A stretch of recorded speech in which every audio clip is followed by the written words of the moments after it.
दोस्तों आप सभी के बीच में लेकर आए हूँ बहुत ही अच्छा प्रश्न। देखिए दोस्तों कौन सा प्रश्न है, मैं उसे सॉल्व भी करूँगा, बने रहिएगा वीडियो में। प्रश्न है दोस्तों कि a प्लस में b दिया है और इंटू में दिया है रूट अंडर a प्लस में b। इसका मान पूछ रहा है दोस्तों। प्रश्न यही है कि a प्लस बी इंटू में root under a plus b का मान क्या होगा, उसे हमें ज्ञात करना है, अर्थात बताना है इसका मान।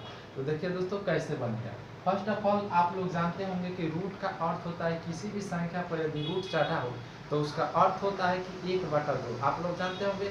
यहाँ पर दिमाग मत लगाइए कि इन दोनों को गुना कराएंगे, गुना नहीं कराएंगे।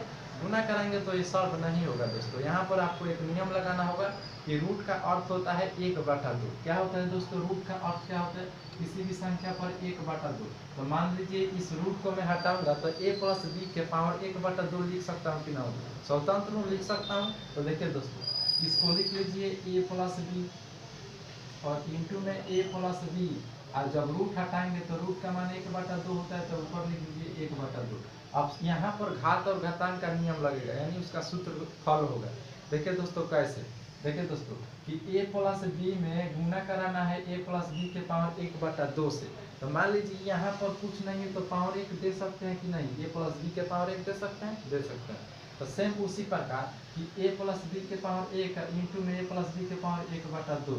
तो यहाँ पर जब भी गुना में घात सेम सेम रहता है तो जोड़ते हैं।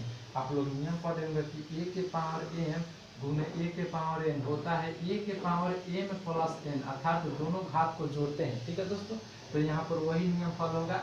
तो a प्लस बी को उतार देंगे ज्यों का त्यों, और 1 प्लस में 1/2। अब इसको सॉल्व कर लीजिए।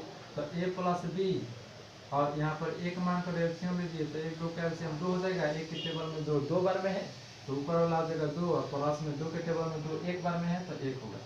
अब लिख लीजिए कि 1 प्लस बी के होल पावर कितना 2 3/2।